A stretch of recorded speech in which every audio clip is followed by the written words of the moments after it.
Yo, what is going on, guys? And we're back with another NBA prediction. Today, we'll be talking about what to expect from the Oklahoma City Thunder this NBA season.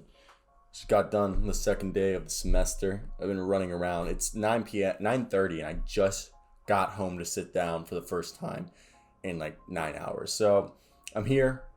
I was about to say we're here. We want to drink beer. We're here. We're queer. We want to drink beer. Has anybody seen that episode of Workaholics?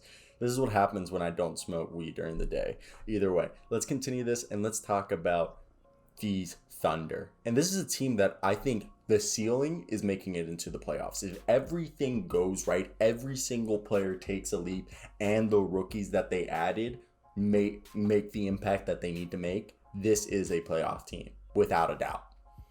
And that they would be the highest I could see them being as the 7th seed, 8th seed, play-in. And their floor is being a high-end lottery team. Sort of like the Atlanta Hawks were 2 years ago when they drafted Onyeka Okongwu. Or you could even say, I'm trying to think of another team that, the Phoenix Suns. Or even how the Phoenix Suns were last year when they drafted Stick Smith and Cameron Johnson the year before, where they were like late lottery team. And let's just talk about this roster, okay? I think the Thunder have one of the most interesting salary situations and just the lineups, because I truly believe that they're going to play positionless basketball. I think the Thunder are going full force with positionless basketball. They have two guys on two-way contracts, Josh Hall, who was there last year, and Aaron Wiggins. And they're still paying Admiral Schofield, Patrick Patterson, Kyle Sigler, and Kemba Walker. Collectively about $30 million. And look, they could bring back Svi. They still have roster space for him, and they need that shooting. So hopefully I would love them to bring back Svi. And correct me if I'm wrong, they actually have 15 players, including Josh Giddey. Josh Giddey I don't think he's signed his rookie deal. So when we look at this team, we can talk about the center rotation, which I believe, yes, Derek Favors might be the starter, but he could get bought out at one point if they just feel like going full force. Because I look at this and I go, also Gabriel Deck left, and on the depth chart right here, he's listed as he's there, but I had a Thunder fan recently comment that he already left the Oklahoma City Thunder, and he's going back overseas and to Barcelona. So when I look at this team, I think, look, Mike Muscala, Derek Favors are going to be the two main centers.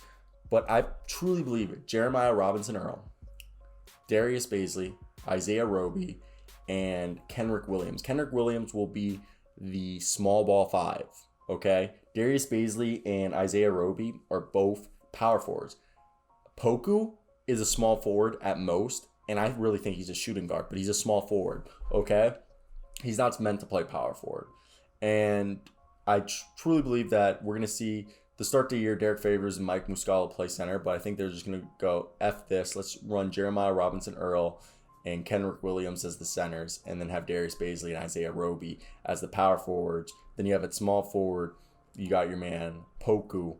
Poku's probably going to get backed up by, Poku might not even start. Lou Dort might start, and then they have Josh Giddey and Shea at the guard positions with Theo Maledon, Ty Jerome, Charlie Brown Jr., and Trey Mann, all backing up Shea and Josh Giddey, with Lou Dort playing the small forward position. Okay, because I think defensively he can do it, and he's strong enough and everything. I think Lou Dort, even though he could play like a Norman Powell style small forward.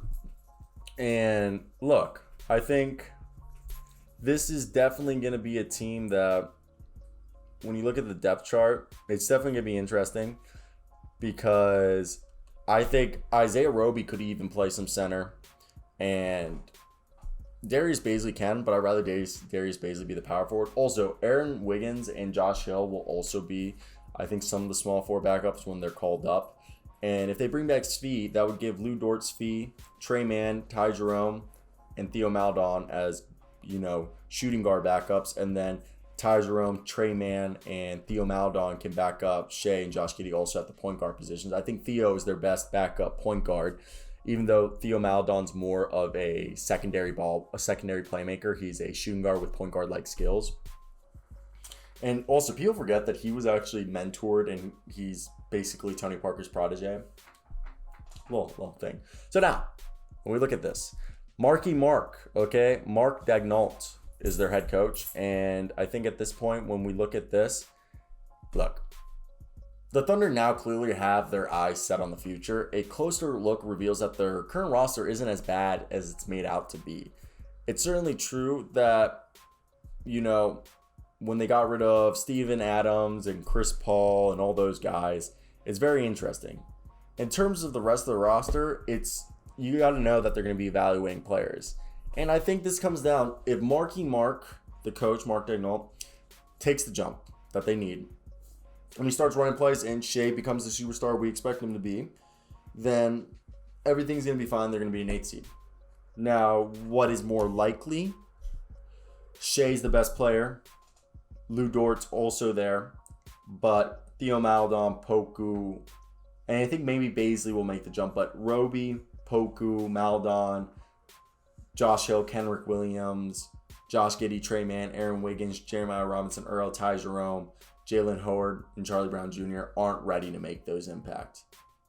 And Lou Dort, Darius Baisley, Shea, Svi, and Derek Favors and Mike Muscala might have to carry the weight if the players don't show up. But I expect Theo Maledon, Lou Dort, Alec, Poku, Darius Baisley, Isaiah Roby, Shea, Svi, Kenrick Williams, Derek Favors, Josh Giddey, Jeremiah Robinson, Earl, Trey Mann, and Ty Jerome all to be able to make an impact this year. I just think it definitely gets interesting. It definitely gets interesting because when you look at this, you don't know what's the best. This is all speculation. It's all I'm doing is just speculating on what could happen. Will it happen? I have no idea, okay? I don't have a crystal ball. I don't know. I wish I knew, because then I'd be so popular on YouTube, because I'd be the guy who does, who's able to predict shit on YouTube. That'd be sick. Imagine being known as the guy who could predict stuff on YouTube. I think that would be funny. Personally, I think that would really be funny if I was the guy on YouTube who just predicted shit. Okay? Again, that'd be sick. But either way, guys, I'm wrapping this video up, and I think it's definitely going to be a interesting year for this team. I think this is the year we're going to see if Marky Mark is actually a good coach, or is he just, full of shit. So I want to hear your guys' thoughts. What do you guys think of this team? And do you think they're going to be the team of the future, is what some people like to call them? The team that's going to revolutionize everything we do.